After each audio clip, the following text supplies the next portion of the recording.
Welcome to Invest. We'll talk about investing, finance, and professional development. As the current time of 9:01 a.m. on Eastern Time, Ethereum traded $1,957, down about 1.03% so far.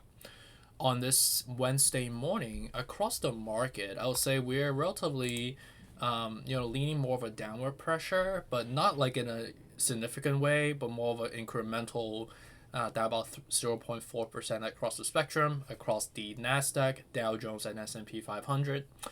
And the oil price is kind of levitating again above the 111 mark, while at the same time the 10-year yields is kind of dipping back below to more of a normalized level. Still high, but like a lot better in comparisons to days ago, reaching like 3.2% at one point. Today's trading around 2.75% so far. And with respect to the negative pressure that we're seeing, besides the negative tech sell-offs that we've seen yesterday, Snapchat basically got cut in 1/3. And also, with respect to the drag down from Snapchat on its negative economical outlook and the subscription rates, decrease, mainly due to competitive dynamic is increasing. It doesn't convey a lot of positive signals among the tech sectors, obviously, right? So that dragged down a little bit of a selling pressure here and there.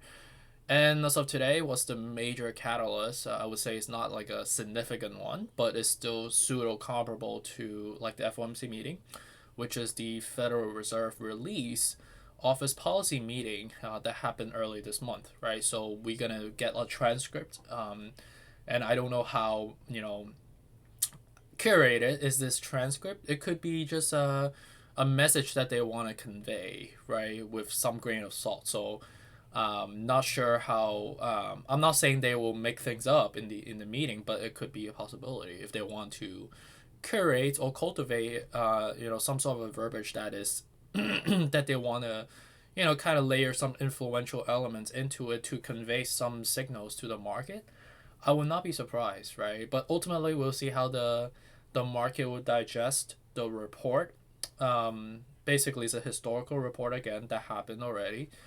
But the next major meeting that we will be hearing from Jerome is going to be another blockbuster event. It's the FOMC meeting that is happening in the next 7 to 14 days from here. And then subsequently in July as well. And obviously, you're going to see like the CPI report, the PPI report, which will also have some sort of supplementary elements onto driving inflationary pressure to go up or go down.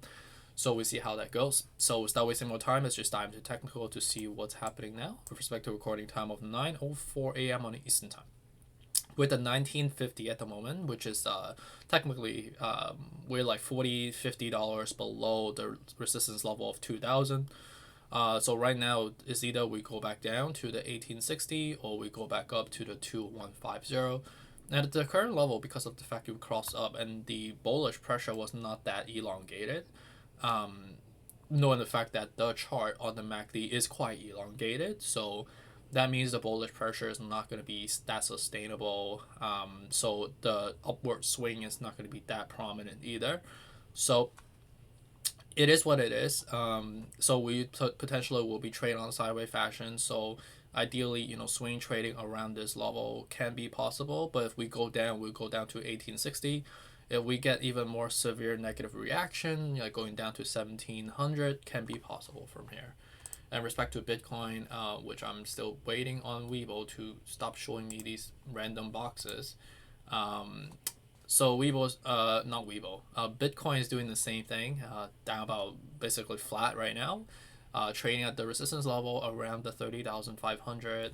At the same time, we are trading very similar to Ethereum as well. If we positive, we go up to 32,500. If we're negative, we gotta go down to 27 or 28,500 from here. For classic, you can see that we had that slight surge because of the golden cross, and at the same time right now with the 49 out of 70 already. So ideally buying somewhere around as we come back down to like the low 1950 to below would be more logical. Dogecoin flat as well, anywhere from current level down to somewhere around 7 cents. It's much more logical. Cardano is at 51 right now, so anywhere from current level all the way to flat numbers, 50, 45, 40 respectively. Solana up about 0. Oh, let's look at the monthly for some reason.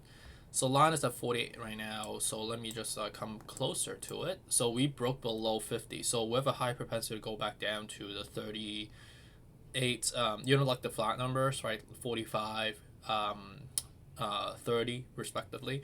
But if we get some reversal, coming back up to 71 would be the next level. So those are the frames I would look at. XRP is up about 3.35% at 40 cents at the moment. Anywhere from current level down to 35 is logical.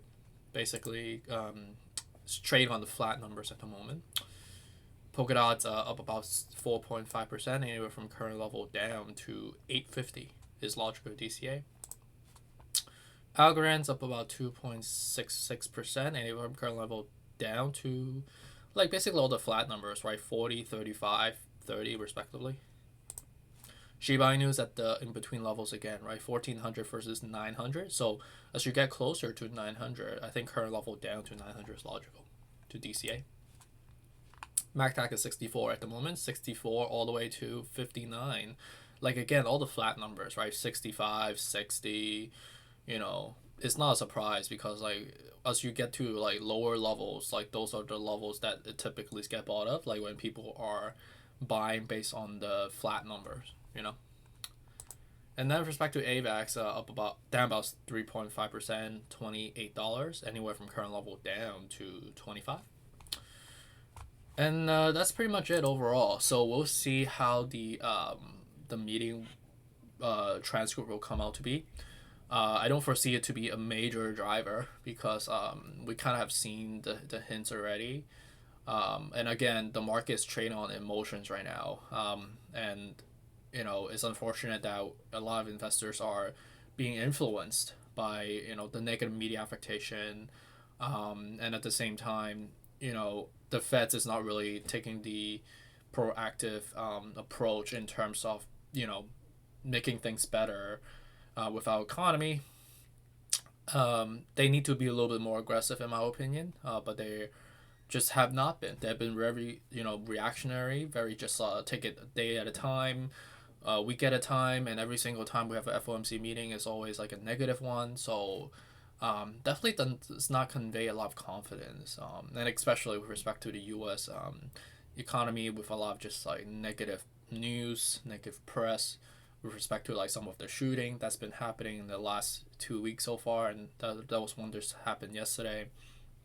So yeah, the country is definitely suffering. So I'm definitely it's definitely not something that I'm happy about. But I stay optimistic, and I hope everybody stays safe as well. And stay together with your family and your friends. Stay close to your loved ones.